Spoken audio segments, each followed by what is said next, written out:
Salut à tous, c'est Axel. Et aujourd'hui, je vais tester pour vous une souris pour gamer de chez Logitech. C'est la G302 aka Daedalus Prime. Daedalus Prime, je sais, c'est son petit nom, je sais pas d'où il sort. Peut-être que, je sais pas, Prime ça me fait penser à Transformers, mais je dois me tromper. Après Daedalus, je sais pas ce que c'est, je suis désolé si c'est un truc de culture super connu, de jeux vidéo, de machin, de trucs. Je suis désolé, je ne sais pas ce que ça veut dire. Dans tous les cas, c'est une souris pour gamer. Alors, il y a plusieurs trucs. J'ai testé cette souris sur au moins 2 grosses semaines, donc j'ai un avis assez complet dessus. Comme d'habitude, c'est pas un test technique, c'est un test d'usage. Et je vais vous donner mon retour par rapport à tout ce que j'ai pu vivre entre guillemets avec cette souris lors de mes différentes utilisations, que ce soit sur mon ordinateur pour faire mes manipulations du quotidien, ou bien en jeu. Et je vais aussi vous parler du logiciel qui est lié à la souris, parce que je trouve que c'est quand même intéressant d'en parler. Alors cette souris, elle est mise en avant comme étant une souris optimisée pour les MOBA. Vous savez a priori ce que c'est qu'un MOBA, c'est un jeu de stratégie, vous savez, où vous avez un héros avec différentes lignes sur une map, etc. etc. Des jeux comme Dota, comme LoL. C'est des jeux que moi je connais un petit peu mais pas trop. Et donc je vais vous dire. Alors moi la première question que je me pose c'est pourquoi ils disent qu'elle est optimisée MOBA. D'après ce que je vois, c'est ce qu'ils disent ici dans tout le marketing là. Apparemment c'est une sorte de... C'est un mec qui s'appelle Wild Turtle. Alors je connais pas, je suis désolé, je suis sûr que c'est un mec super connu, mais c'est Wild Turtle de la team Solomid qui dit qu'en gros la souris est hyper légère et réactive, les boutons sont rapides et confortables, le tracking est impeccable, la G302 Daedalus Prime et la souris qui fera gagner mon équipe, n'est-ce pas? Donc ça c'est un blabla marketing, on est d'accord. Au-delà de ça, moi là-dedans j'ai lu deux mots-clés qui m'intéressent et qui je trouve sont assez intéressants, enfin sont assez pertinents. Et ils disent qu'elle est hyper légère et réactive. Et a priori, ça c'est effectivement des choses qu'on demande dans les jeux un petit peu rapides. Et c'est vrai que les MOBA, généralement, faut essayer de se déplacer rapidement, cliquer sur des petits éléments à droite à gauche. Il y a les raccourcis clavier également, mais c'est vrai qu'une souris légère et réactive, ça peut être intéressant pour les MOBA. Moi, je l'ai plutôt testé donc dans mon quotidien. En tant que souris pour manipuler mon interface Windows. Et également dans des FPS, notamment Counter-Strike. Donc mon retour en tant que gamer, ça va être surtout lié au FPS. Si vous voulez un retour vraiment complet pour les MOBA, je suis désolé, je vais pas pouvoir vous en donner un, mais je vais vous donner mon avis général. C'est une souris, donc la G302, qui coûte environ 50 euros. Alors actuellement sur Amazon, elle est à 43 euros. Il y a une petite réduction. Bon, je sais pas si ce sera toujours valable quand vous regarderez, mais elle aura tendance à baisser en prix. Et à titre de comparaison, moi j'ai une souris que j'utilise normalement qui est la G500S de Logitech, qui est un peu plus balèze et qui est un tout petit peu plus cher, qui est plutôt dans les 50-70 euros. En fait, elle est normalement à 70 euros, mais actuellement à 48 en promo. Donc, si vous voulez, elle est un tout petit peu plus chère, mais ça se rapproche pas mal. Juste, simplement en introduction, quelle est finalement la différence entre ces deux souris? Vous voyez, c'est son gabarit et c'est son approche aussi. Celle-ci, c'est plus une souris où vous allez poser votre main et la manipuler comme ça. Celle-ci, la G302, on va l'appeler comme ça, c'est une souris plus petite. Vous voyez, ma main, je la fais complètement disparaître. Et en fait, elle va se manipuler, oui, plutôt de cette façon-là. C'est-à-dire que vous allez avoir la paume qui va se caler sur le fond. Et si vous posez, en fait, si vous posez votre main en mode vraiment reposé, regardez ce qui se passe. Vous avez les doigts qui dépassent, c'est pas fait pour. Et on sent vraiment que c'est une souris qui est faite pour une utilisation réactive. C'est pour des jeux où vous êtes au taquet. Et donc pour être au taquet, c'est vrai qu'il y a une façon d'utiliser la souris, c'est de la prendre à bout de doigt comme ça. Donc vous avez peut-être le fond qui touche ici, et puis les doigts qui sont au taquet sur les deux boutons. Et c'est comme ça en tout cas que moi je l'ai utilisée. Je pense que c'est comme ça qu'elle a été pensée. C'est une souris qui est courte, qui est pas longue, on peut pas poser sa main de manière très confortable, et on a des touches en plus de clics qui sont droites, comme vous pouvez le voir, et donc ça aide pas forcément à englober, vous voyez, comme sur la G500, ici moi j'ai la main qui va c'est fait exprès pour poser sa main de manière super confortable, ergonomique. C'est fait pour s'endormir sur sa souris, et c'est comme ça qu'elle a été pensée, et celle-ci elle est faite pour être plus réactive. Mais dans les faits, c'est pas aussi simple que ça. On peut pas dire que cette souris soit plutôt faite pour les MOBA où je vais devoir cliquer très rapidement, alors que moi dans les FPS, je vais vous dire, je l'ai utilisé, et je trouve que mon retour en tout cas, c'est que c'est assez intéressant.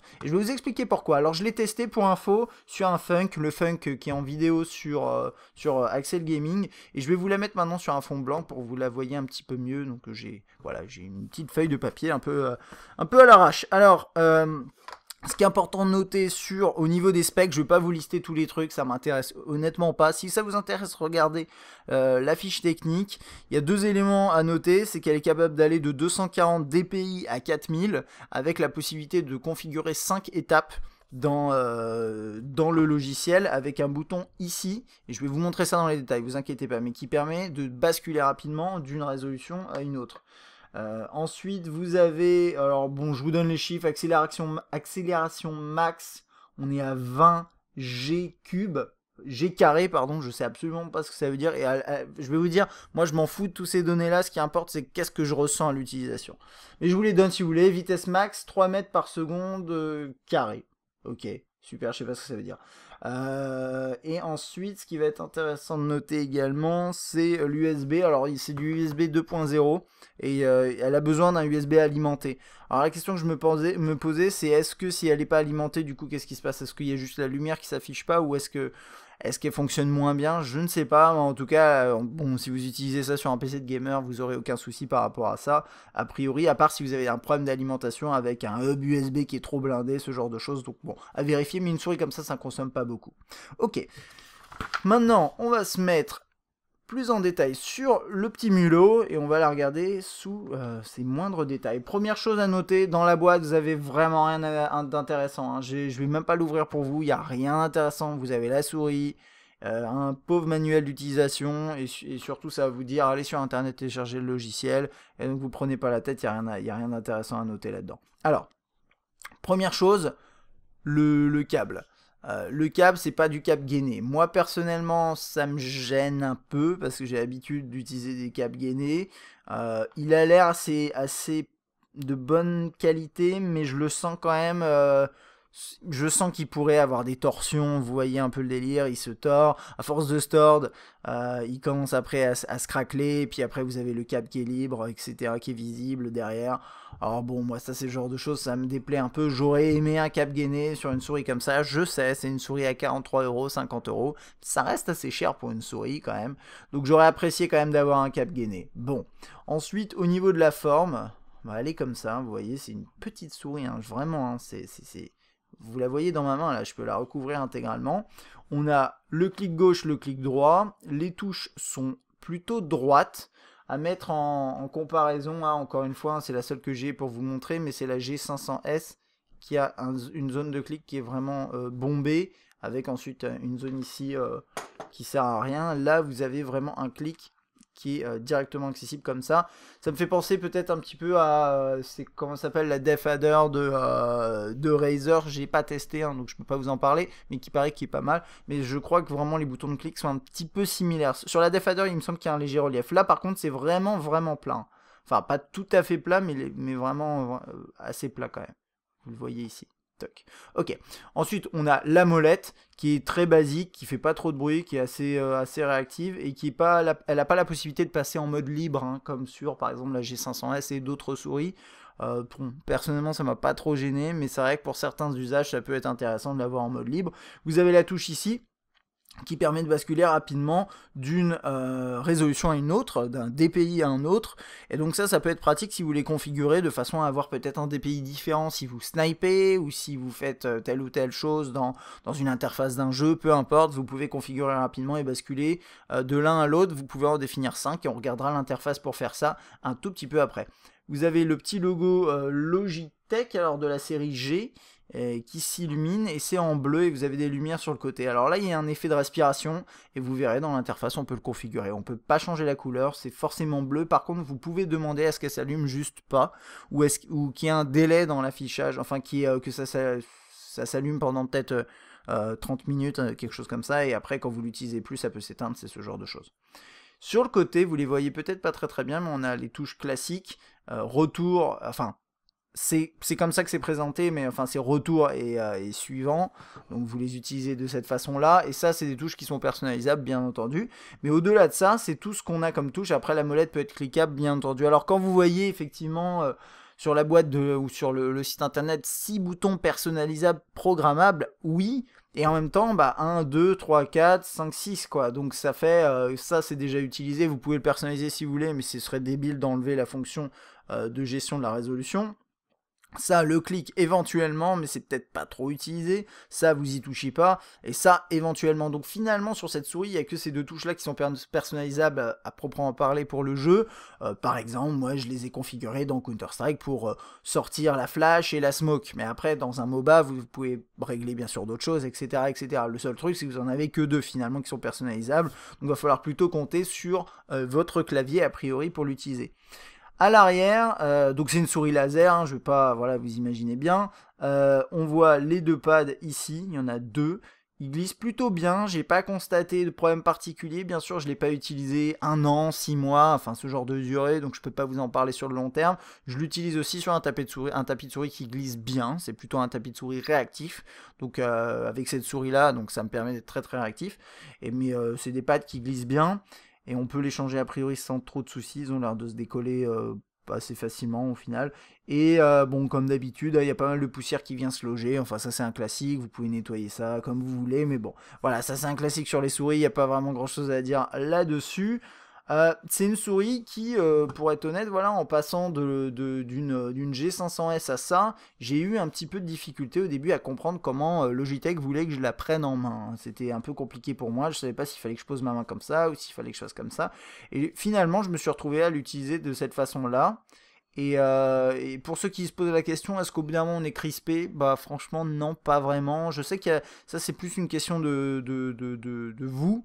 Je sais qu'il y a des gens qui aiment bien utiliser des souris où vous avez la main posée vraiment bien confortablement. D'autres qui aiment bien avoir un petit, voilà, une petite tension comme ça avec les doigts un peu surélevés, ce genre de choses. Il y a même des gens qui... Enfin, je sais qu'il y a plein de gens qui utilisent leur souris de différentes façons. Et avec celle-là, vous pouvez l'utiliser de différentes façons, sauf que... vous pouvez pas vraiment la poser dessus et être vraiment, par exemple, ceux qui se disent peut-être pour sniper, ça peut être sympa d'avoir un DPI assez bas et d'être bien posé, etc. Dans certains jeux. Et bien là, sur celle-ci, avec celle-ci, c'est un peu compliqué de faire ce genre de choses. C'est vraiment plus pour des choses réactives, des utilisations réactives, rapides, on va dire. Voilà, cette zone à l'arrière, elle rentre bien dans le creux de la main, c'est pas désagréable. Cette zone-là, elle est dans un plastique brillant, comme vous pouvez le voir. Ça change beaucoup par rapport à moi, par exemple, sur ma G500S, j'ai quelque chose d'anti-transpirant, qui est d'ailleurs pas si mal que ça finalement. On s'habitue à tout, hein, mais voilà. Et sur celle-ci, ça m'a pas trop manqué, mais peut-être qu'au bout d'un moment, si vous avez les mains qui transpirent, ça peut être sympathique d'avoir quelque chose d'un peu anti-transpirant. C'est à vous de voir si vous avez les mains vraiment moites. Ça c'est vous qui voyez. Et puis voilà, vous posez votre pouce ici. C'est une zone mate qui est pas désagréable. Donc vous posez votre doigt là. Les touches ici sont assez accessibles assez facilement. Au début, je doutais un peu de si elles étaient facilement accessibles parce qu'il n'y avait pas besoin de descendre son doigt un peu trop. Et au final, non. Je trouvais que c'était pas mal du tout. Que dire de plus? Alors moi, pour mon usage à moi, donc attention, j'ai pas joué à des MOBA, c'est ce genre de choses, c'est Counter-Strike. Après, vous pouvez appliquer ce que je vais dire peut-être à d'autres jeux, mais c'est très... Quand j'ai reçu la souris en test, donc on s'habitue à un produit, bien sûr, donc j'ai eu du mal au début à l'utiliser. Je trouvais que c'était compliqué, elle était petite, elle est très légère, au final elle pèse 87 grammes, c'est vraiment pas grand chose. Et en plus, alors à noter, mais vous pouvez pas rajouter de poids, hein. C'est 87 grammes, point barre. Sans le câble, sans prise en compte du câble. Sur une souris comme celle-ci, j'ai pas le poids, mais de base, elle est plus lourde parce qu'elle est plus grosse. Et en plus, vous pouvez mettre des poids en plus pour l'alourdir, pour ceux qui aiment bien avoir des souris un peu lourdes. Là, c'est complètement l'inverse. C'est une souris petite, compacte et qui est très légère. Et ce que j'aime beaucoup sur cette souris, finalement, après mes utilisations, je me suis habitué. C'est elle est légère, donc elle permet de faire des mouvements très très réactifs sans effort. Honnêtement, votre main, elle se déplace très très vite, ça dépend aussi de votre tapis de souris. Mais si vous avez envie d'une souris qui va vite dans les jeux, et qui précise bien entendu, c'est plutôt intéressant. Et au-delà de ça, le clic, et ça c'est quelque chose que je m'attendais pas à constater sur une souris en test, je sais pas, pour moi c'est pas quelque chose que j'aurais pu constater en testant différentes souris, mais je suis content de le réaliser, c'est qu'elle a un clic, et j'ai testé, qui est plus réactif que par exemple ma G500S. Alors vous allez peut-être me dire, mais qu'est-ce que ça signifie? Techniquement, je peux pas vous l'expliquer. Alors, cette souris, elle utilise un système de tension à ressort métallique, pardon. Je sais pas comment ça marche sur la G500S. Tout ce que je sais, c'est que sur celle-ci, alors je vais essayer de placer mon curseur à un endroit où ça va pas couper, par exemple, l'enregistrement du son. Et quand j'appuie un tout petit peu sur le bouton, eh bien, l'effort est moindre pour déclencher un clic que sur, par exemple, ma G500S. Alors, c'est celle que j'ai en référence, donc je vous en parle. Après, ce sera peut-être pas valable pour toutes les souris, mais sur celle-ci, vous voyez, il y a toute... Vous voyez ça? Avant de cliquer, il y a toute une petite zone un peu de... où ça sert à rien. Et là, c'est un effort. Là, je clique pas, là. Là, je suis pas en train de cliquer. Si je fais le même effort sur celle-ci, enfin, même effort, hein, on est d'accord, c'est un effort relatif. Mais si je fais le même effort sur celle-ci, là, il y a une petite zone, mais ça clique beaucoup plus rapidement. Et je l'ai constaté. J'ai fait des tests, notamment de réactivité du clic. Il y a des sites web qui permettent de faire ça, c'est un peu bidon. Mais avec celle-là, j'arrivais à être plus rapide en cliquant que ma G500S. Et j'ai testé après en FPS. Au début, j'ai eu un peu de mal, j'ai dû réajuster ma sensibilité, etc. Mais dans CS, petit à petit, je me suis rendu compte que j'arrivais à être plus réactif. Alors, c'est pas un truc de malade mental, c'est juste un peu plus. Mais je suis en train, moi, personnellement, pour mes usages, de me poser la question, est-ce que finalement une souris légère, petite, de cette façon-là, mais très réactive, eh bien, est-ce que ça convient pas à mon style de jeu? Et là, finalement, on se retrouve sur la question du besoin. C'est-à-dire que moi, je vous explique ça par rapport à mes besoins, comme d'habitude, mais ça va dépendre de votre façon de jouer, même à CS. CS, si vous avez l'habitude de jouer avec comment dire, de jouer de manière à certaines armes, pas d'autres, de manière un peu plus posée, vous n'avez pas envie d'être capable d'aller très rapidement à l'écran, de vous retourner rapidement, ce genre de truc, vous voulez faire ça différemment, et bien avec celle-là, l'avantage c'est que vous n'avez pas forcément besoin de déplacer votre poignet, vous pouvez juste faire des mouvements comme ça très très facilement, alors vous pouvez le faire avec d'autres souris, mais sauf que plus elle est lourde et plus ça devient compliqué, et c'est même si ça se joue à quelques grammes près, en jeu on ressent quand même ça. Et le clic est aussi plus rapide et ça permet, d'après moi, moi je trouve que ça m'a permis d'améliorer ma réactivité en jeu. Donc là je vais devoir repasser, vu que je vais rendre cette souris, je vais devoir repasser sur l'autre et on verra comment ça se passera. Mais en tout cas avec celle-là j'ai réussi à être plus réactif et je trouve que c'est plutôt bien. Donc au global, très positif sur cette souris, c'est-à-dire qu'au début, comme je vous disais, j'avais peur parce qu'elle est petite, elle est légère, voilà, on peut se dire, elle paye pas de mine. Et puis au final, en jeu, j'ai trouvé qu'elle convenait plus, en tout cas, à mes besoins par ce côté ultra réactif. Donc si vous cherchez une souris réactive, pas forcément que pour les MOBA, cette G302 peut être pour vous. Alors, cela étant dit, elle a quelques défauts, c'est-à-dire que par exemple, si vous avez envie d'avoir une souris dont on peut changer le poids, et ben celle-là c'est pas possible. Si vous voulez un câble gainé, parce que ça garantit quand même une durée de vie supérieure, c'est pas possible. Si vous aimez donc les souris un peu plus lourdes, comme je vous disais, si vous voulez la possibilité d'avoir plus de boutons peut-être sur les côtés, celle-là il n'y a pas grand-chose. Et si vous voulez la possibilité d'avoir une molette qui défile de manière libre, vous ne pouvez pas. C'est ce genre de petits détails qui peut jouer, et ça va dépendre de vos besoins. On va regarder du coup, on va basculer sur l'interface de l'assistant pour jeux vidéo, donc que j'ai ici, que vous voyez, qui est dans sa dernière version. J'ai pas la numéro de version, je suis désolé, mais bon, c'est celle-ci. Elle évoluera, mais en tout cas celle-là, ce logiciel que vous installez va vous permettre de gérer quelques petits éléments et on va en faire le tour. Donc là vous avez votre souris, vous pouvez déterminer que vous ayez des profils stockés sur l'ordinateur en fonction des jeux que vous avez. Et ça c'est pas inintéressant parce que quand vous allez ici, vous pouvez ensuite choisir les jeux que vous avez installés là-dedans et dire par exemple, pour Counter-Strike, je veux que tel clic fasse, par exemple le clic central fasse telle chose, ce clic-là fasse autre chose, etc., etc. Vous avez toutes les options qui s'affichent là, qui sont pré-programmées. Donc par exemple, ça va vous permettre aussi de faire macro sur le clavier. Bon, vous n'êtes pas obligé de l'utiliser de cette façon-là. Mais par rapport à la souris, vous pouvez définir des sortes de petites macros différemment en utilisant, différentes selon les jeux, en utilisant ce logiciel. C'est assez intéressant. Après, je vais vous dire une chose, c'est que, par exemple, là, on est dans, c'est Dota 2, il y a énormément de possibilités, et au final, vous allez beaucoup plus utiliser le clavier qu'autre chose, parce que clic central, il est sûrement utilisé pour des choses, droit à gauche, avant, et arrière qui doit être je sais pas où, là défilement des résolutions, et si vous voulez vous pouvez changer, vous pouvez dire ok moi je veux ouvrir inventory 1 en appuyant sur le clic middle, vous pouvez le faire, mais au final peut-être que du coup vous n'avez pas envie de perdre cette possibilité d'avoir le réglage des résolutions, donc c'est ce que je disais au début, vous avez 6 boutons programmables, mais au final il n'y a pas grand chose à programmer, donc je trouve que pour une souris optimisée MOBA, oui elle est peut-être optimisée MOBA pour la réactivité dont vous pouvez faire preuve, mais derrière peut-être que les gens qui jouent au MOBA, et dites-moi peut-être que je me trompe, ont peut-être envie d'avoir plus de boutons à personnaliser. Donc ça, bon, ça c'est mon avis. Et ensuite, vous avez ça, la possibilité de paramétrer les différents niveaux de sensibilité, donc les PPP ou les DPI, ça dépend dans quelle langue vous voulez le dire. Et donc vous avez jusqu'à 4 niveaux que vous pouvez mettre, vous pouvez descendre éventuellement, en avoir que 2, en avoir qu'un. Donc par défaut, elle est sur 4, vous le voyez ici. Et quand on appuie sur le bouton du milieu, là vous voyez, ça défile entre les différents niveaux. Alors, ça, c'est les réglages par défaut. Vous avez 400, 800, 1600, 3200. Vous pouvez absolument régler ça comme vous voulez. Par exemple, là, j'ai 3200. Si je trouve que c'est trop élevé ou pas assez élevé ou quoi que ce soit, je peux ajuster ça. Voilà. Donc là, j'ai fait de la merde. Donc je vais mettre... Non, je ne veux pas faire ça. Ok, je reviens en arrière. Je pense que... Je sais pas si ça a fonctionné du coup. Bon, il me les a conservés, c'est pas grave.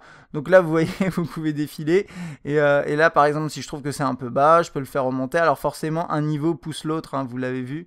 Moi, je crois que voilà, mon DPI que j'aime bien, là, par exemple, c'est 800. Mais vous pouvez vous dire que quand vous appuyez une fois, au lieu de passer sur celui-là, ça va être un tout petit peu plus subtil. Ça peut être intéressant de régler ça comme ça. Donc c'est à vous de voir comment vous pouvez faire ajuster ça. C'est assez bien fait.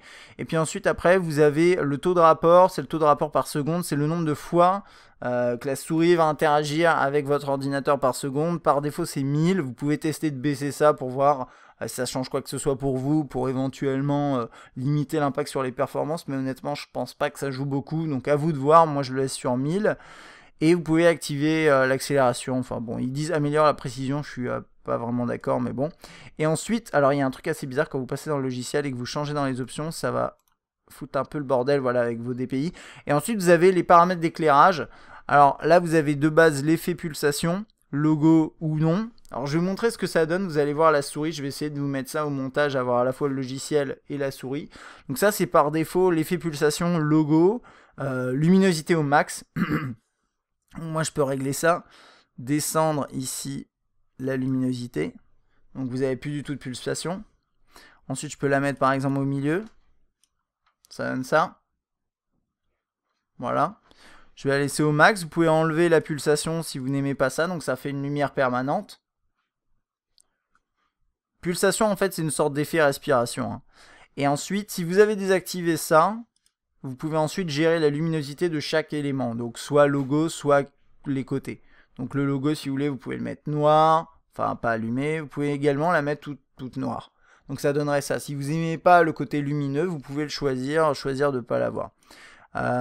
Si vous gardez la pulsation, vous pouvez changer la luminosité. Et ce qu'ils appellent, alors c'est bizarre, la traduction elle est bizarre, mais c'est tarif. Alors je vois pas ce que ça veut dire, mais tarif en fait c'est la rapidité. Donc par exemple si je la mets comme ça, c'est un peu la fête du slip quoi. Et puis après si je la mets comme ça, c'est extrêmement lent, très progressif. Bon, c'est à vous de voir.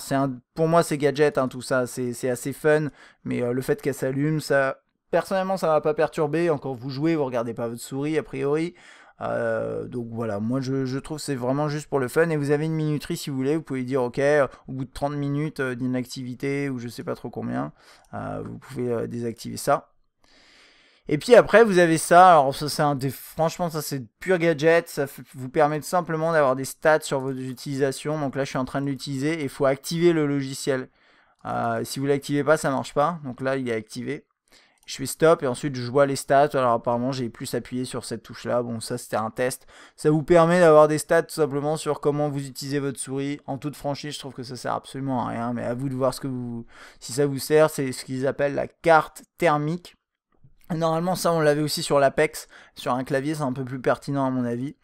Et puis après là vous avez quelques options, des réglages assez basiques. Je pense que c'est à peu près tout ce qu'il y a à dire par rapport au logiciel. Donc voilà, ce sera tout pour ce test de la G302 Daedalus Prime de Logitech. C'est une souris que j'ai vraiment appréciée pour son côté ultra réactif. sa légèreté, elle est confortable à l'utilisation, elle paye pas de mine, mais au final elle est très réactive et elle est très précise. Et même pour un FPS, je trouve qu'elle est pas inintéressante. Et ça va dépendre vraiment de votre façon de jouer. Si vous aimez bien jouer de manière plus posée, vous voulez une souris lourde, eh bien écoutez, celle-là n'est pas pour vous, puisque vous pouvez pas gérer la lourdeur, le poids tout simplement de la souris. Et à côté de ça, vous avez des clics très réactifs, et ça peut gêner certaines personnes. C'est-à-dire que la moindre pression que vous mettez sur le clic, eh ben, il va se déclencher. Moi, je trouve ça bien, mais en fonction de votre type de gameplay, de façon dont vous jouez, eh bien, ça peut éventuellement vous gêner. En tout cas, j'espère que ce test de cette G302 vous aura été utile. Si vous êtes intéressé par le produit, que vous voulez éventuellement l'acheter sur Amazon, je vous ai mis un lien dans la description. Si vous achetez avec ce lien, ça peut nous aider, mais bien sûr, il n'y a aucune obligation. Et puis moi, je vous dis à la prochaine pour d'autres tests. Allez, ciao!